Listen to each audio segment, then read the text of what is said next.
একটা মনীষী কবিতাটা উল্লেখ করেছিল, শুনবো কবিতাটা আমরা।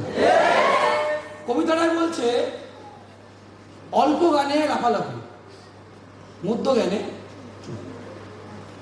অল্প জ্ঞানে লাফালাফি, মধ্য জ্ঞানে চুপ। পূর্ণ জ্ঞানে বিনম্রতা, শুদ্ধ জ্ঞানে রূপ। রূপ মানে ভগবান দর্শন। তোমাকে ওই বন্ধুরা যে নেগেটিভ দিতে এসে তাকে তুমি জিজ্ঞেস করবে তুই কোনটা? অল্প জ্ঞানে লাফালাফি, মধ্য জ্ঞানে চুপ, পূর্ণ জ্ঞানে বিনম্রতা। বিনম্র মানে শান্ত, যে সাবমিটেড থাকে, যে নিজেকে সেয়ানা সেয়ানা দেখায় না, যে নম্র থাকে, ভদ্র থাকে। আর পূর্ণ জ্ঞানে ভগবানের জায়গা পেয়ে যাওয়া, বিশ্বরূপ পেয়ে যাওয়া। বন্ধুটাকে বললো তুই কোনটা? বাবা মা যদি বলে তাহলে বাবা মাকে জিজ্ঞেস করো তুমি কোনটা? নিজেকে কোশ্চেন করো তুমি কোনটা?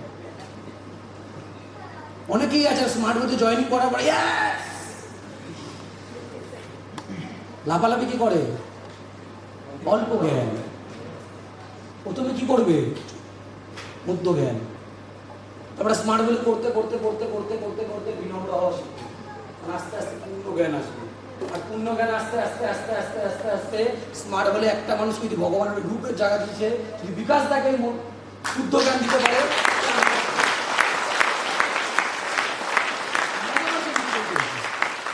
বিকাশটা হচ্ছে সাধারণ মানুষ।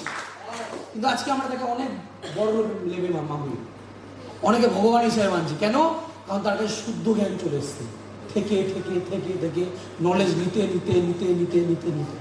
তাহলে আমাদের তিনটেই যাবে, মধ্য জ্ঞান, পূর্ণ জ্ঞান আর শুদ্ধ জ্ঞান। যে লাফালাফি করছে বাইরের মার্কেট, অল্প জ্ঞান, ওর জন্যই লাফালাফি করছে। স্মার্ট বলে সম্বন্ধে কিচ্ছু জানে না, স্মার্ট বলে সম্বন্ধে কিচ্ছু বোঝে না। ওদের মাথায় ঢুকবে না প্যাসিভ ইনকাম, ওরা বুঝবে না নেটওয়ার্ক মার্কেটিং পাওয়ার কি, ওরা বুঝবে না আমরা কি। লাফাতে দাও, লাফায় কে? মুরগি।